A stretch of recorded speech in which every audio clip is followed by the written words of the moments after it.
Hello everyone, आप सबका स्वागत है आपके अपने यूट्यूब चैनल मैथ मसाज में। तो दोस्तों, जैसा कि आप लोगों को हम बता चुके हैं कि अपने लोग डेली एक ग्रुप डी के लिए क्या करेंगे, मैथ के क्वेश्चन को प्रैक्टिस करने वाले हैं। तो आज हम नंबर सिस्टम का पार्ट 3 कंप्लीट करने वाले हैं, जो कि आज नंबर सिस्टम क्या होगा, समाप्त हो जाएगा, क्योंकि अपने पास समय बहुत कम है। जैसा कि पता चल चुका होगा आप लोगों को कि 17 अगस्त से ग्रुप डी का एग्ज़ाम होने जा रहा है। तो हम क्या करेंगे, इस बीच में हर एक चैप्टर से क्या करेंगे, 3-3 पार्ट कम से कम कंप्लीट करेंगे।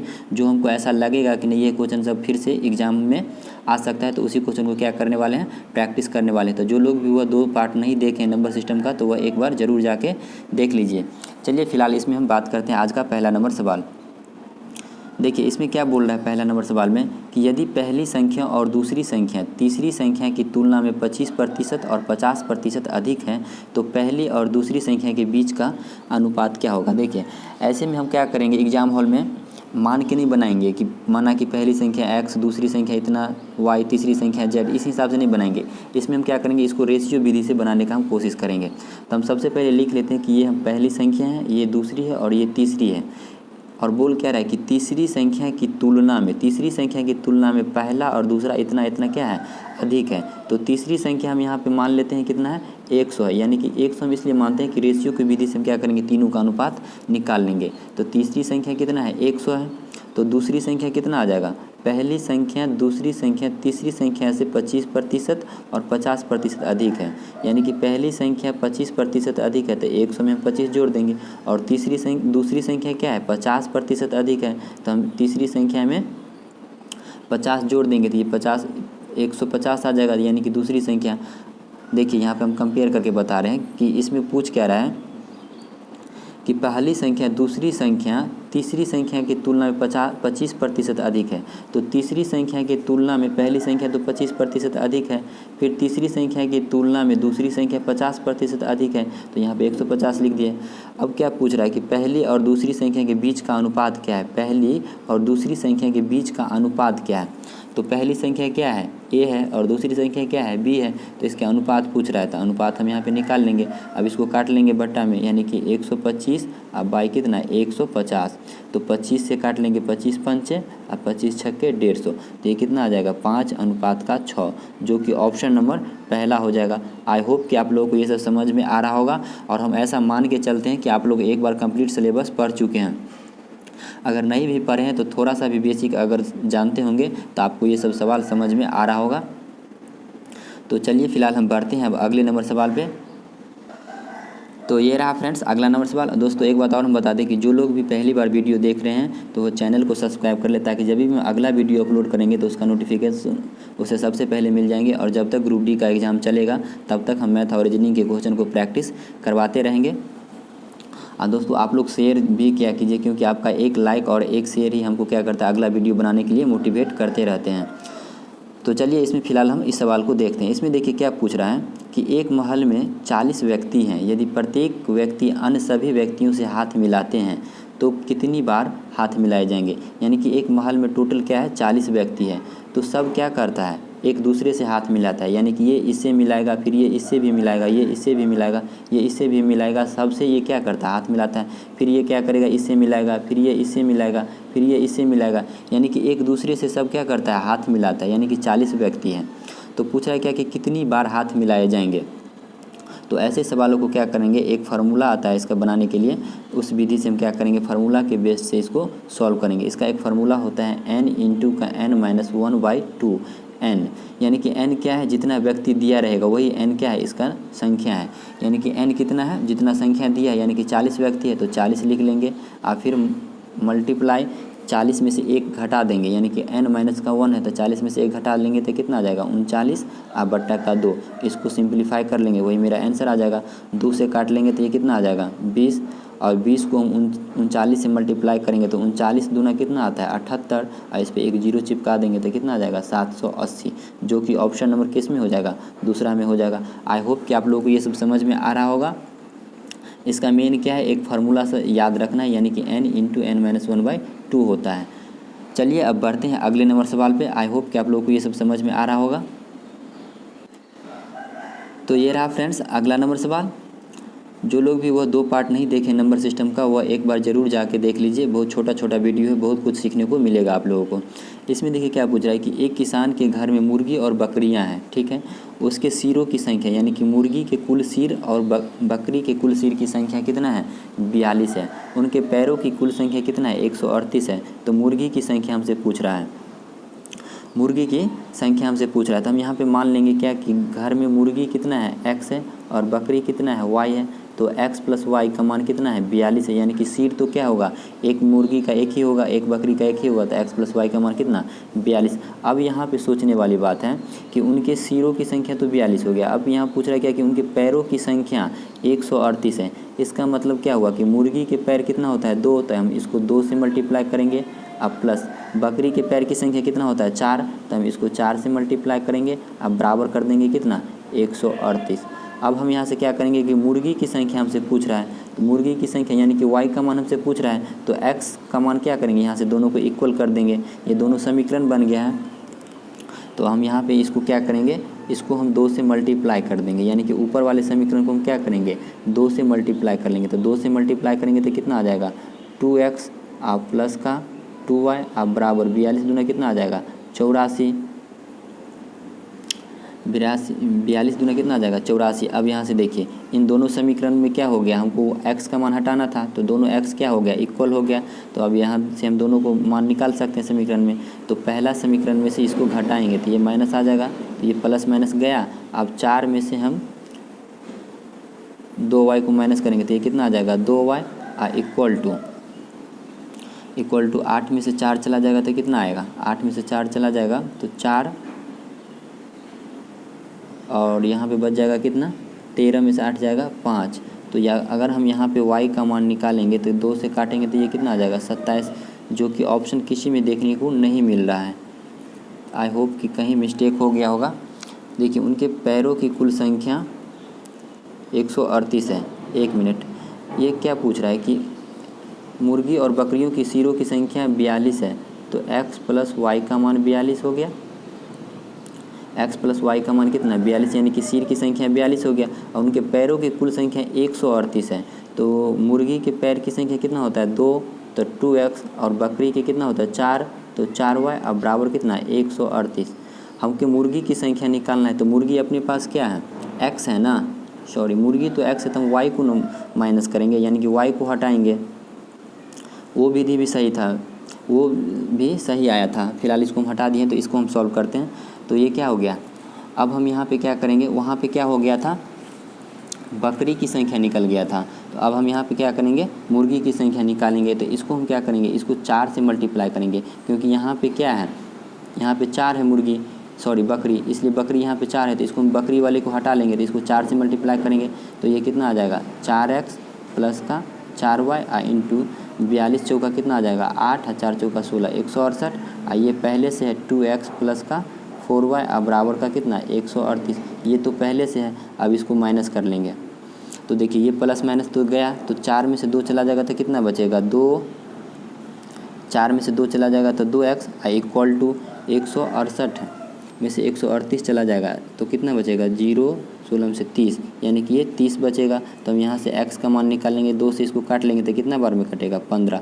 आई होप कि आप लोगों को समझ में आ रहा होगा। वहाँ पे हम क्या कर लिए थे, यानी कि बकरी की संख्या वहाँ पे 27 निकल गया था, वहाँ पे पहले बार में बकरी की संख्या निकल गया था। आई होप कि आप लोगों को ये समझ में आ रहा होगा कि इस सवाल को किस विधि से बनाया जाता है। तो चलिए फ़िलहाल अब बढ़ते हैं अगले नंबर सवाल पे। तो ये रहा फ्रेंड्स अगला नंबर सवाल। दोस्तों एक बार आप लोग लाइक कर दिया कीजिएगा। इसमें देखिए क्या पूछा है कि निम्नलिखित में कौन सी संख्या √5 और √7 के बीच आने वाले एक परिमेय संख्या होगा। और लास्ट में हम ये भी बताएंगे कि ग्रुप डी एग्ज़ाम की तैयारी किस हिसाब से करना है, तो आप लोग लास्ट तक बने रहिए।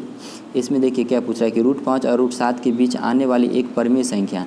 तो एक बात ये पहले देखिए कि दोनों के बीच में कौन सा परिमेय संख्या आएगा। तो यहाँ पे आप गौर से देखिए √5 है, तो √5 से पहले हम क्या ले लेते हैं, एक √4 ले लेते हैं। तो √4 का वैल्यू क्या होता है, 2 दशमलव का कुछ आएगा, 2 दशमलव, अभी दशमलव में हमको नहीं जाना है, तो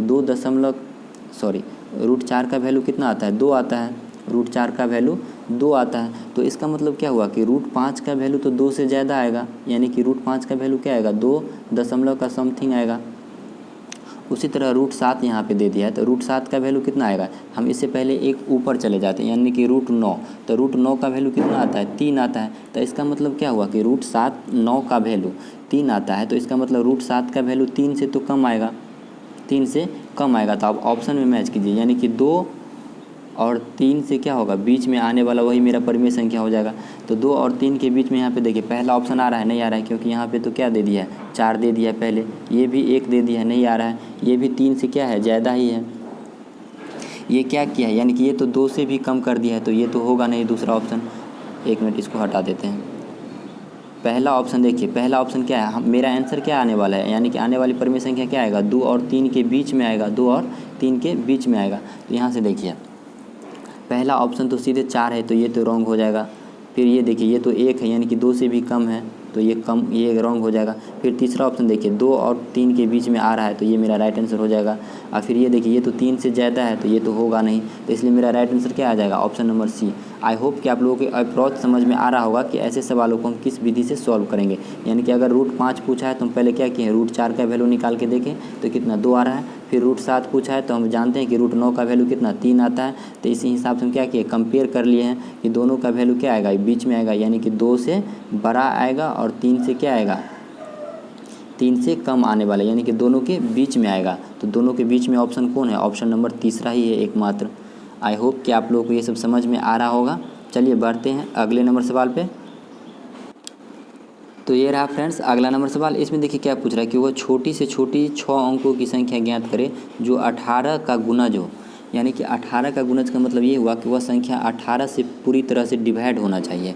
तो और 6 अंकों की छोटी से छोटी संख्या, तो 6 अंकों की सबसे छोटी से छोटी संख्या क्या होगा, 1 पर 5 जीरो। सबसे पहले हम ऑप्शन पे गौर करें। देखिए ऐसे सवालों को सबसे पहले ऑप्शन पे गौर किया जाता है। जैसे पूछ रहा है क्या कि 18 से विभाजित हो, तो 18 से विभाजित का मतलब ये हुआ कि वह संख्या क्या होगा, 18 के फैक्टर से भी विभाजित होगा, यानी कि 9 से भी होगा और 3 से भी विभाजित होगा, 9 से और 3 से भी विभाजित होने वाला है। तो देखिए 9 से विभाजिता का रूल क्या है कि उनके अंकों का योग 9 होना चाहिए। तो देखिए यहाँ यानी कि 9 से विभाजित होना चाहिए। 18 से जो संख्या विभाजित होगा वह संख्या तो 9 से भी विभाजित होगा। तो हम इसमें ऑप्शन में चेक कर लेंगे। देखिए ये संख्या तो 9 से विभाजित नहीं होगा क्योंकि इनके अंकों का योग 9 नहीं आ रहा है। 9 से वही संख्या विभाजित होगा जिसके अंकों का योग 9 आएगा।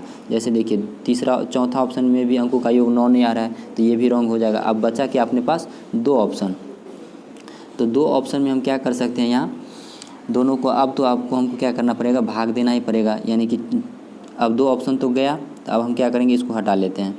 अब यहाँ पे पूछ क्या रहा है कि छोटी से छोटी संख्या, तो 6 अंकों की सबसे छोटी संख्या क्या आएगा, 1 पे 5 शून्य डाल देंगे।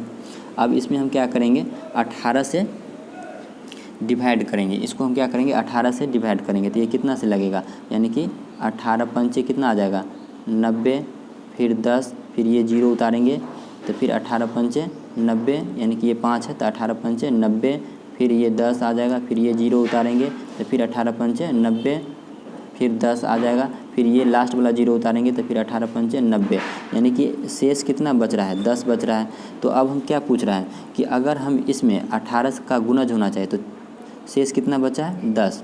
तो 6 अंकों की सबसे छोटी से छोटी संख्या क्या आ गया, 1 पे 5 जीरो, इसको हटा लेते हैं। 6 अंकों की सबसे छोटी संख्या कितना आ गया, 1 पे 5 जीरो, 3 4 5। अब हमसे क्या शेषफल कितना आया था, 10। शेषफल कितना आया था, 10। इसका मतलब ये हुआ कि हम 10 में कितना जोड़ेंगे जो वह 18 का मल्टीपल हो जाएगा, यानी कि 9 से डिवाइड हो जाएगा। 10 में हम कितना जोड़ेंगे जो ये 9 से मल्टीप्लाई हो जाएगा, 9 से डिवाइड हो जाएगा। तो 10 में हम क्या करेंगे, अगर हम 1 जोड़ेंगे तो वह 9 से कटेगा नहीं, 2 जोड़ेंगे तो कटेगा नहीं, 3 जोड़ेंगे तो नहीं, तो हम डायरेक्ट क्या करेंगे, 8 जोड़ेंगे, क्योंकि उसके अंकों का योग हमको क्या होना चाहिए, 9 से डिवाइड होना चाहिए। तो 10 और 8 कितना आ जाएगा, 18, 10 8 18। तो 18 क्या हो रहा है, 9 से डिवाइड हो रहा है, तो मेरा राइट आंसर क्या हो जाएगा, यानी कि 6 अंक, इसमें हम क्या करेंगे, 8 ऐड कर लेंगे, 8 ऐड कर लेंगे, तो ये मेरा राइट आंसर क्या आ जाएगा। इसको हटा लेते हैं। तो ये मेरा यानी कि 6 अंकों की सबसे छोटी संख्या में हम क्या करेंगे, 8 ऐड कर लेंगे, यानी कि हम ऐड कितना किए हैं, 8 ऐड किए हैं ना, शेषफल में 8, तो यही 8 ऐड कर लेंगे। तो ये मेरा राइट आंसर क्या आ जाएगा, ऑप्शन नंबर तीसरा हो जाएगा। आई होप कि आप लोगों को प्रोसेस समझ में आ रहा होगा कि ऐसे सवाल को किस विधि से बनाना है एग्जाम हॉल में। चलिए बढ़ते हैं अगले नंबर सवाल पे। तो ये रहा फ्रेंड्स अगला नंबर सवाल। इसका आंसर देखिए क्या पूछ रहा है कि किस संख्या से विभाजित होगा इतना। तो अगर हम यहाँ पे 3 का पावर 71 कॉमन ले लेते हैं तो क्या बच जाएगा, 3 का पावर 0, फिर प्लस 3 का पावर क्या बच जाएगा 1, फिर प्लस कर लेंगे, फिर 3 का पावर 2 बच जाएगा, यानी कि यहाँ पे कितना बचेगा 73 में से 71 ले लेंगे तो 2 बचेगा। फिर 3 का पावर 74 में से 71 ले लिए तो क्या बचेगा 3 का पावर 3 बच जाएगा। और फिर 75 में से 3 का पावर 71 कॉमन ले लिए तो क्या बच जाएगा 3 का पावर 4 बच जाएगा। तो ये मेरा राइट आंसर क्या आने वाला है, यानी कि अब हम यहाँ पे क्या करेंगे सबको मल्टीप्लाई कर लेंगे। तो 3 का पावर 71 इंटू 3 का पावर 1 कितना आ जाएगा, 3 का पावर 0 है तो इसका किसी भी संख्या का पावर 0 होता है तो उसका मान कितना आता है 1, फिर प्लस 3 का पावर 1 है यानी कि 3 है, 3 का पावर 2 है यानी कि 3 तिया 9 है, फिर 3 का पावर 3 है यानी कि 3 तिया 9 तिया 27 है, फिर 3 का पावर 4 है तो 3 तिया 9 तिया 27 तिया 81 है। यानी कि अब सबको हम क्या करेंगे ऐड करेंगे। तो 9 1 10 और 27 और 30, 27 और 3 30, 30 10 40 और 40 और 81 कितना आ जाएगा 121। 40 और 81 कितना आ जाएगा 121। तो यानी कि 3 का पावर 71 मल्टीप्लाई बाय 121, यानी कि यह संख्या 121 से पूरी तरह विभाजित होगा। तो ऑप्शन में देखिए 21 तो कोई नहीं है, लेकिन 21 का विभाजक क्या है, 21 का तो गुणनखंड दे दिया है ना 11, तो यही मेरा राइट आंसर हो जाएगा ऑप्शन नंबर तीसरा। यानी कि 121 किससे 11 से तो डिवाइड हो जाएगा ना, तो इसलिए ये संख्या क्या हो जाएगा इसका फैक्टर से भी विभाजित होगा, यानी कि ऑप्शन नंबर तीसरा हो जाएगा। आई होप कि आप लोगों को ये सब समझ में आ रहा होगा। देखिए इसमें कुछ करना नहीं है, जो सबसे छोटा संख्या है ना, जो सबसे छोटा संख्या, क्योंकि बेस सबका समान है, क्योंकि बेस तो सबका समान है 3 3 3 3 सबका समान है, तो हम 3 का पावर सबसे छोटा संख्या कॉमन ले लेंगे। अब क्या करेंगे सबको आराम से लिख लेंगे। जैसे 3 का पावर क्या है 0 बचेगा, 71 हम ले लिए हैं तो 3 का पावर 0 बचेगा, या 3 का पावर 1 भी लिख सकते हैं, 3 का पावर 0 ही बचेगा। अब प्लस फिर 3 का पावर 72 है तो 71 ले लिए तो 3 का पावर 2 बचेगा, 71 है तो 1 ले लिए हैं तो 1 बचेगा ना, 1 बच जाएगा, 3 का पावर 1। उसी तरह हम क्या करेंगे फिर 3 का पावर क्या है यहाँ पे 73 है तो इसका मतलब 3 का पावर 2 बचेगा यहाँ, फिर 3 का पावर 3 बचेगा और फिर 3 का पावर 4 बचेगा। आपस में सबको क्या किए हैं पावर को तोड़ के सबको ऐड करके जितना नंबर आया क्या हो गया 121 आया। तो 121 किस संख्या से विभाजित होगा, ऑप्शन में तो कोई संख्या नहीं 121 है, लेकिन 121 तो 11 से विभाजित हो जाएगा, इसलिए मेरा राइट आंसर क्या हो जाएगा ऑप्शन नंबर तीसरा। आई होप कि आप लोगों को ये सब समझ में आ रहा होगा। तो दोस्तों आज अपने लोग नंबर सिस्टम का पार्ट 3 पूरा कंप्लीट कर चुके हैं। तो अब हम कल से क्या करेंगे कोई अगला पार्ट यानी कि कोई अगला चैप्टर का वीडियो बनाएंगे। तो जो लोग भी चैनल पे नए हैं वो चैनल को सब्सक्राइब कर ले, ताकि जब भी हम अगला वीडियो अपलोड करेंगे तो उसका नोटिफिकेशन मिल जाएंगे। क्योंकि दोस्तों आप लोग हमें मोटिवेट यानी कि कंटिन्यू वीडियो बनाने के लिए आप लोगों के पास एक ही है कि आप लोग लाइक और शेयर किया कीजिए, ताकि दूसरे लोगों को भी कुछ समझ में आ सके जो प्रैक्टिस अपना कर रहे हैं, अपना रिवीजन करते रहें। जैसे कि अब हम एक चीज़ और बताए थे आप लोगों को कि लास्ट में हम ग्रुप डी के प्रिपरेशन के बारे में बताएंगे कि किस हिसाब से प्रिपरेशन करना है। तो जो लोग भी अभी तक, हम तो सीधे कहेंगे, जो लोग अभी तक मॉक टेस्ट नहीं लगा रहा है वह कम से कम डेली 2 मॉक टेस्ट लगाए, क्योंकि मॉक टेस्ट ही आपको क्या है कि आपके नंबर को एक्यूरेसी को बढ़ा सकता है, यानी कि नंबर को बढ़ा सकता है। तो जो लोग भी अभी तक कोई भी मॉक टेस्ट नहीं लगा रहा है वो 100 क्वेश्चन का आराम से कम मॉक टेस्ट लगाए और देखें कि अपने आप को कितना नंबर आ रहा है और कितना टाइम हम लेते हैं बनाने में। तो नंबर बढ़ाने का एक ही तरीका है, जो लोग पूरा सिलेबस पढ़ चुका है वह एक बार मॉक टेस्ट ज़रूर कम से कम 2 लगाए जब तक एग्ज़ाम नहीं हो रहा है। तो इस वीडियो में फ़िलहाल इतना ही, अब मिलते हैं नेक्स्ट वीडियो में, तब तक के लिए बाय।